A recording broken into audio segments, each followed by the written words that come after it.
প্রিয় শিক্ষার্থীবৃন্দ, আজকে তোমরা এই হোয়াইট বোর্ডে লেখা দেখে বুঝতে পারতেছ যে আজকে আমি তোমাদেরকে একটি গ্রামারের সবচাইতে গুরুত্বপূর্ণ যে আইটেমটি সেটা হচ্ছে বার, যেটা একটা বাক্যে বা একটা সেন্টেন্সের একটা প্রাণ হিসেবে কাজ করে। তো এই বার্বের অনেক প্রকার ক্লাসিফিকেশন রয়েছে বা অনেক ধরনের ক্লাসিফিকেশন আছে, তো যেগুলা আমাদের অত্যন্ত গুরুত্বপূর্ণ একটা সেন্টেন্স মেক করার ক্ষেত্রে। তো দেখো, এখানে বলা হয়েছে যে বার। তো আজকে আমরা বলতেছি বার মানে বার্বের ক্লাসিফিকেশন একদম সম্পূর্ণভাবে আমরা এই বার্বের ক্লাসিফিকেশনগুলো সুন্দরভাবে শিখব। ততই সবাই সুন্দরভাবে মনোযোগ দিয়ে এই ক্লাসটি করবে। তো বার অর্থ হচ্ছে, সবাই আমরা জানি বার অর্থ হচ্ছে ক্রিয়া। তো এটা হচ্ছে সবার জানা একটা বিষয় যে বার অর্থ হচ্ছে ক্রিয়া, অর্থাৎ যা দ্বারা কাজ করা বোঝায়। এখন একটা বাক্যের মধ্যে যদি কাজ না থাকে তাহলে সেই বাক্যটা কিন্তু আসলে কি না, বাক্য বা সেন্টেন্স হিসেবে পরিচয় পায়। তো সেই ক্ষেত্রে এই বারকে চিনতে গেলে আমাকে বুঝতে হবে বার্বের কাজ এবং গঠন অনুযায়ী বা অর্থ অনুযায়ী বার্ব হচ্ছে দুই প্রকার, একটা হচ্ছে ফাইনাইট বার্ব এবং একটা হচ্ছে নন ফাইনাইট বার্ব। তো ফাইনাইট বার্ব শব্দের অর্থ কি সবাই আমরা জানি যে ফাইনাইট বার্ব অর্থ হচ্ছে সমাপিকা ক্রিয়া। দেখি, সমাপিকা ক্রিয়া, সমাপিকা। এবং নন ফাইনাইট অর্থ হচ্ছে অসমাপিকা ক্রিয়া, অসমাপিকা ক্রিয়া। আচ্ছা, তাহলে আমরা বার্ব মূলত দুই প্রকার জানতে পারলাম, একটা হচ্ছে ফাইনাইট আর একটা হচ্ছে নন ফাইনাইট বার্ব। অর্থাৎ ফাইনাইট বার্বটা কি? তো যে বার্বটা মূলত পার্সন, নাম্বার এবং টেন্স অনুযায়ী পরিবর্তিত হয় এবং দেখি বাক্যের মধ্যে একটি গুরুত্বপূর্ণ একটা বিষয় মানে একটা গুরুত্বপূর্ণ প্রভাব মানে ইফেক্ট ফেলে, সেটাকে বলা হয় ফাইনাইট বার্ব। আর যে বার্বটা মূলত টেন্স বা নাম্বার বা পার্সন অনুযায়ী কোনো প্রকার পরিবর্তিত হয় না, সেটাকে বলা হয় নন ফাইনাইট বার্ব। তো যদি না বুঝে থাকো তাহলে দেখো এক্সাম্পলটা দেখো। যেমন আমি লিখলাম এখানে হি ওয়ান্টস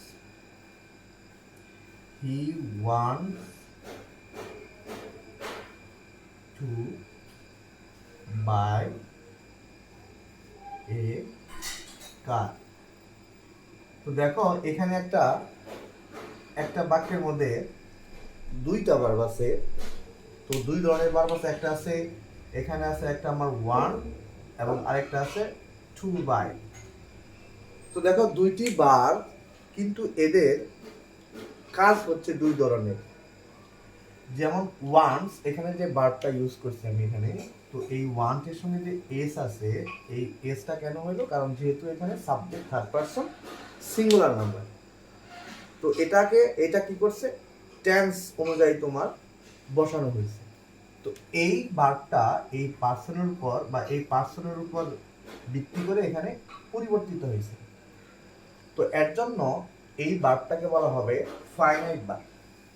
কিন্তু আমরা এখানে যে আরেকটি ভার্ব দেখতে পাচ্ছি যে টু বাই, এই টু বাই কিন্তু এখানে যে বসছে সেই ক্ষেত্রে হিয়ে অথবা পার্সন অথবা টেন্সের কোনো ধরনের নিয়ম বা রুলস সেই অনুযায়ী বসে নাই, যার জন্য এই টু বাই হচ্ছে একটি নন ফাইনাইট ভার্ব। এটা হচ্ছে নন ফাইনাইট ভার্ব, অর্থাৎ যে ভার্ব টেন্স, পার্সন, নাম্বার এই ধরনের কোনো কিছু নিয়ম শৃঙ্খলা মানে না, সেটাকে বলা হয় নন ফাইনাইট। আর যেটা মেনে রুলস বুঝে তারপর ইউজ করতে হয় সেটাকে বলা হয় ফাইনাইট ভার্ব।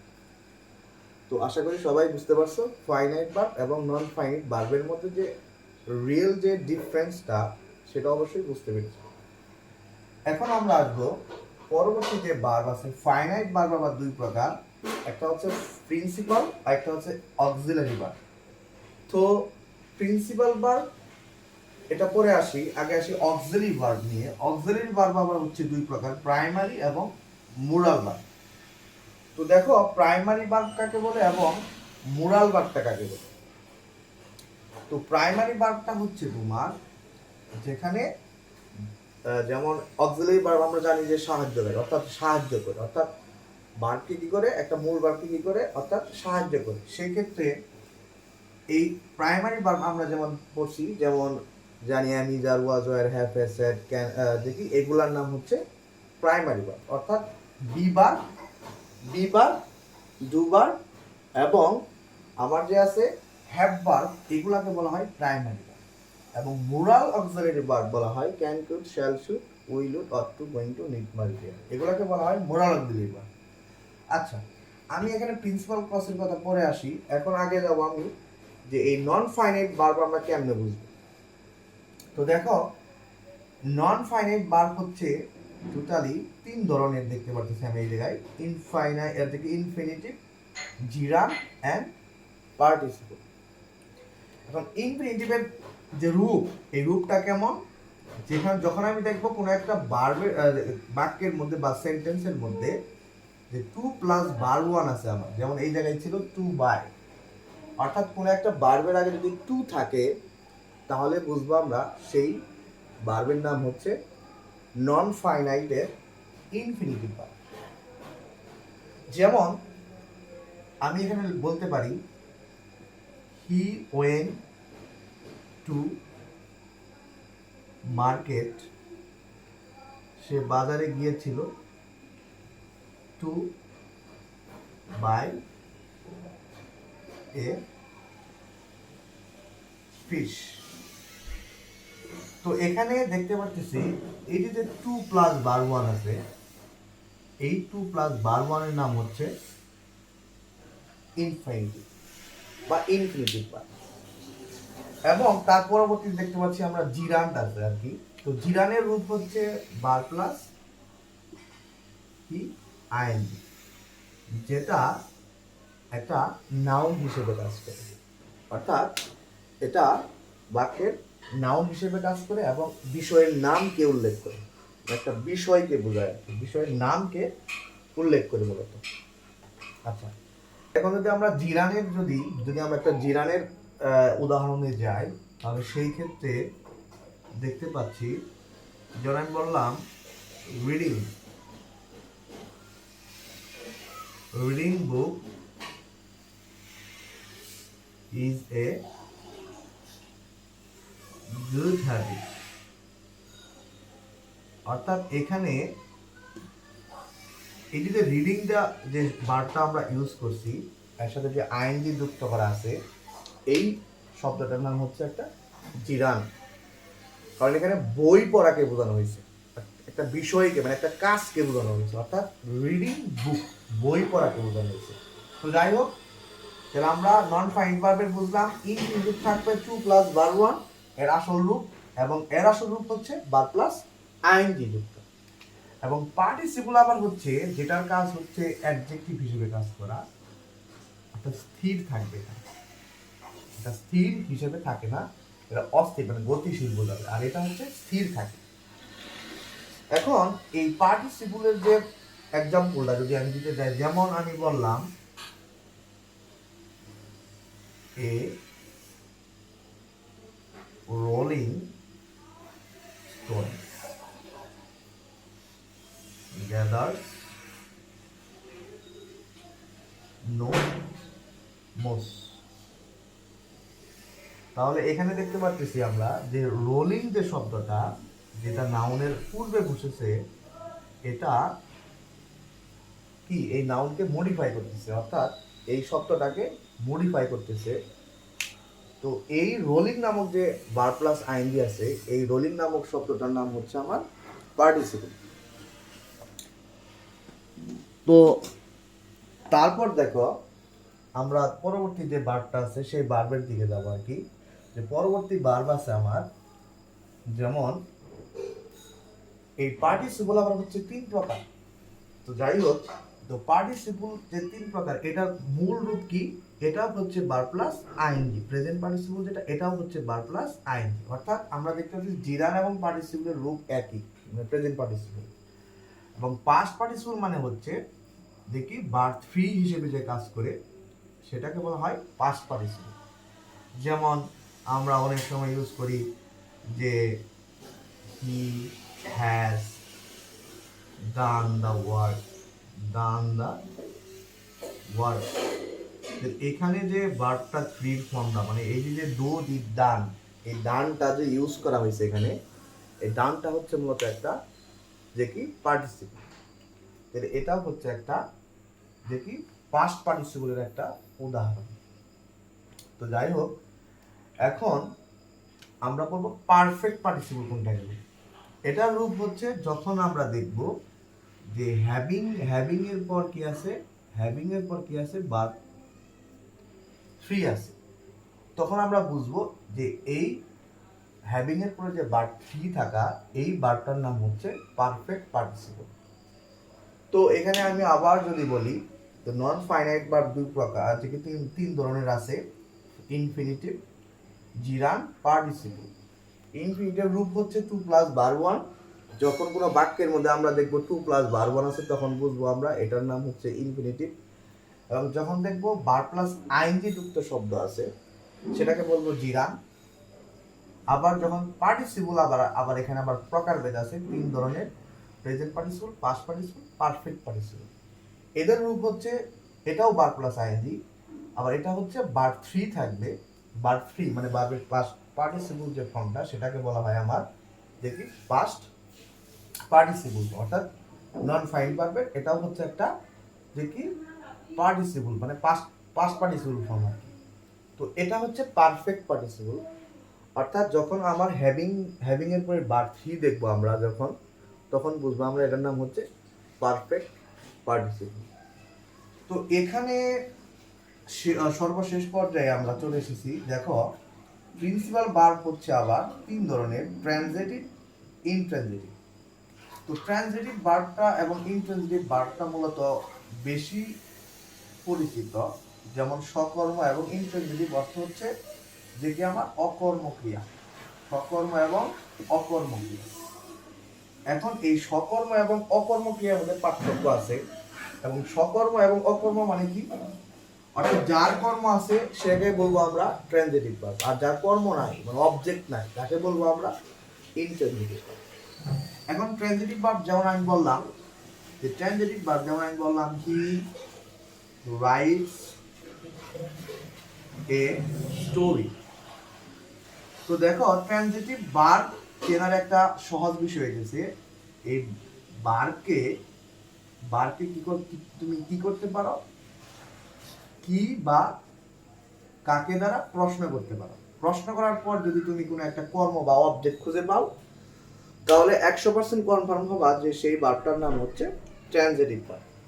তো যেমন এখানে আছে হি রাইটস এ স্টোরি, সে একটা গল্প লেখে।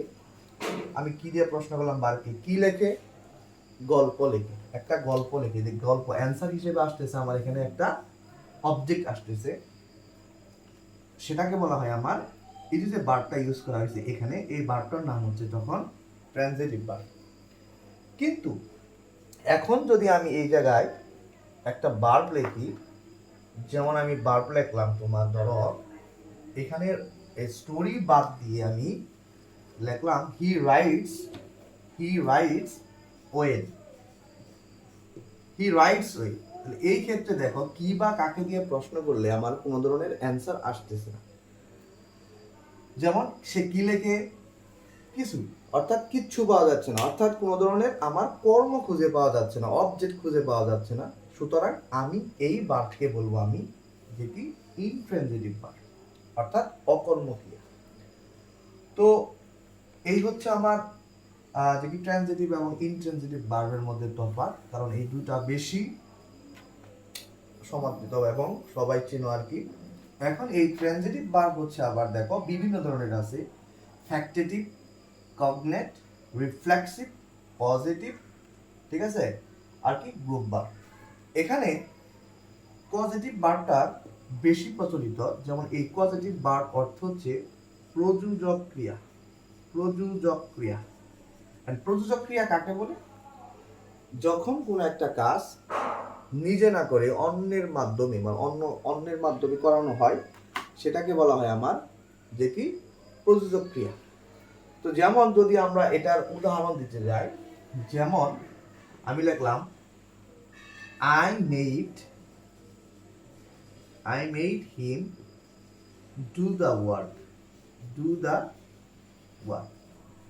দেখো মূলত এই ধরনের বাক্যে দুই ধরনের ভার্ব থাকে, একটা হচ্ছে যেমন এখানে আছে মেড আর একটা হচ্ছে ডু। তো এটার অর্থ হচ্ছে যে I made him do the work অর্থ হচ্ছে যে আমি তাকে দিয়ে কাজটি করাই, মানে নিজে করি না কিন্তু আমার কাজটি তাকে দিয়ে করে। মূলত কাজটি করতেছে কারা? হিম। কার কাজ করতেছে? আই, আমার কাজ করতেছে। তো মাঝখানে যে শব্দটা আছে মেড, এই শব্দটাকে বলবো আমরা যে কি পজিটিভ ভার্ব। তো এই পজিটিভ ভার্ব আরো অনেক অনেক রয়েছে, যেমন লেট, হ্যাভ, হ্যাড, ঠিক আছে? তো এগুলোর নাম হচ্ছে পজিটিভ ভার্ব। তো এরপর আছে রিফ্লেক্সিভ ভার্ব, অর্থাৎ যে কোনো যখন আমরা দেখব নিজের কাজ যখন নিজের মাধ্যমেই করা হয়, তখন আমরা বুঝবো যে এটার নাম হচ্ছে রিফ্লেক্সিভ। এই ধরনের বাক্যের উদাহরণ যদি আমরা দেখি তাহলে যেমন এখানে আছে হি কিলড হিমসেলফ। তো দেখো এটা আমি কেমনে বুঝবো যে এটা রিফ্লেক্সিভ ভার্ব? যেমন এখানে যে সাবজেক্টটা আছে ঠিক তারই অবজেক্টের সঙ্গে সেলফ কথাটা যুক্ত আছে। সুতরাং যখন আমরা দেখব সাবজেক্ট যে আছে তার অবজেক্টের সঙ্গে সেলফ কথাটা যুক্ত আছে, তখন আমরা বুঝবো এর নাম হচ্ছে রিফ্লেক্সিভ ভার্ব। আর এই ভার্বটার নাম হচ্ছে রিফ্লেক্সিভ ভার্ব, এবং এই শব্দটার নাম হচ্ছে রিফ্লেক্সিভ অবজেক্ট। অর্থাৎ এই হচ্ছে রিফ্লেক্সিভ, অর্থাৎ যখন দেখবো আমরা অবজেক্টের সঙ্গে সেলফ কথাটা যুক্ত আছে তখনই আমরা বুঝবো এর নাম হচ্ছে রিফ্লেক্সিভ অবজেক্ট এবং রিফ্লেক্সিভ ভার্ব। এখন তার পরবর্তীতে যে আছে কগনেট ভার্ব। এই কগনেট ভার্ব শব্দের অর্থ হচ্ছে সমধাতুজ ক্রিয়া, অর্থাৎ যে ক্রিয়ার উৎস অর্থাৎ যে কর্মের উৎস বা কর্মের উৎস যখন একই উৎস থেকে হয়ে থাকে, মানে ক্রিয়ার এবং কর্মের উৎস যখন একই জায়গা থেকে হয়ে থাকে, তখন সেটাকে আমরা বলবো যে কি কগনেট ভার্ব। আচ্ছা, তো দেখো কগনেট ভার্ব যদি আমি উদাহরণ বলি কগনেট ভার্বের, যেমন আমরা বলি বা বলতে পারি he slept a sound sleep. একটা জিনিস লক্ষ্য করো, স্লিপ মানে কি? ঘুমানো। এখানে আবার অবজেক্ট আকারে আছে স্লিপ হিসেবে আছে, স্লিপই আছে, অর্থাৎ অবজেক্ট এবং ভার্বের মধ্যে কি আছে? মিল আছে। তো এখানে সুতরাং আমি বলতে পারি এই ভার্বটার নাম হচ্ছে আমার কগনেট ভার্ব, এবং এটাকে তুমি বলতে পারো কগনেট অবজেক্ট হিসেবে। এই সাউন্ড স্লিপের নাম হচ্ছে কগনেট অবজেক্ট। তো সেমলি ভাবে যদি আরেকটি আমরা সবচাইতে যে প্রচলিত যে আমার এটা আছে বাক্যটা আছে, যেমন হি ran a race। এখানে ran এবং race এর মধ্যে একটা সম্পর্ক আছে, দুটা উৎস একই জায়গা থেকে। এর জন্য আমরা বলবো ran হচ্ছে একটা আমার কি ভার্ব? কগনেট ভার্ব, এবং race হচ্ছে আমার একটা কি ভার্ব? Cognate object. তো এখানে আমি আরেকটি ভার্ব বোঝাবো, সেটা হচ্ছে ফ্যাক্টেটিভ ভার্ব। তো ফ্যাক্টেটিভ ভার্ব বলতে কোনটাকে বোঝায়? অর্থাৎ যখন কোন একটা বাক্যে দুটি অবজেক্টের প্রয়োজন পড়ে এবং দ্বিতীয় যে অবজেক্টটা ইউজ করব সেটা ছাড়া, মানে যদি আমি ইউজ না করি তাহলে সেটা ছাড়া অর্থ পরিপূর্ণ পায় না, সেটাকে বলা হয় ফ্যাক্টেটিভ ভার্ব। যেমন আমি লিখলাম উই মেড হিম। দেখো এখানে আমি দুইটা অবজেক্ট আছে, দেখি একটা অবজেক্ট আছে যে উই মেড হিম, আমরা তাকে তৈরি করেছিলাম বা বানিয়েছিলাম। কি বানিয়েছিলাম? কিছুই বুঝতেছি না। এখন যদি বলি এ ক্যাপ্টেইন, অথবা আমি বলতে পারি এখানে ক্যাপ্টেন বাদ দিয়ে বলতে পারি আমি এখানে এ ক্যাপ্টেন বাদ দিয়ে অনেক কিছু বলতে পারো, যেমন চেয়ারম্যান, চেয়ারম্যান, অথবা বলতে পারো এ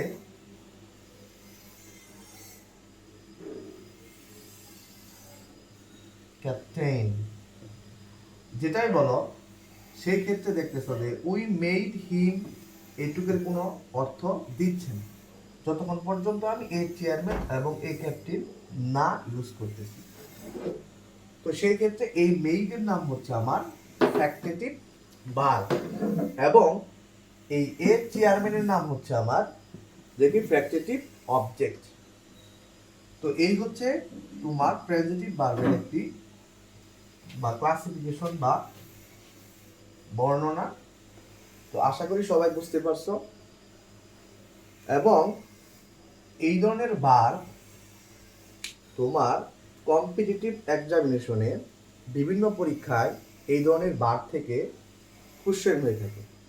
মূলত সবচাইতে বেশি কোশ্চেন হয়ে থাকে এই জিরান এবং পার্টিসিপল, মানে প্রেজেন্ট পার্টিসিপল বা পার্টিসিপলের যে খাতটা সেখান থেকে মূলত সবচাইতে বেশি কোশ্চেন হয়ে থাকে। তো সবাইকে আমার এই ভিডিও দেখার অনুরোধ জানিয়ে আমি আমার আজকের ক্লাস শেষ করছি। ধন্যবাদ।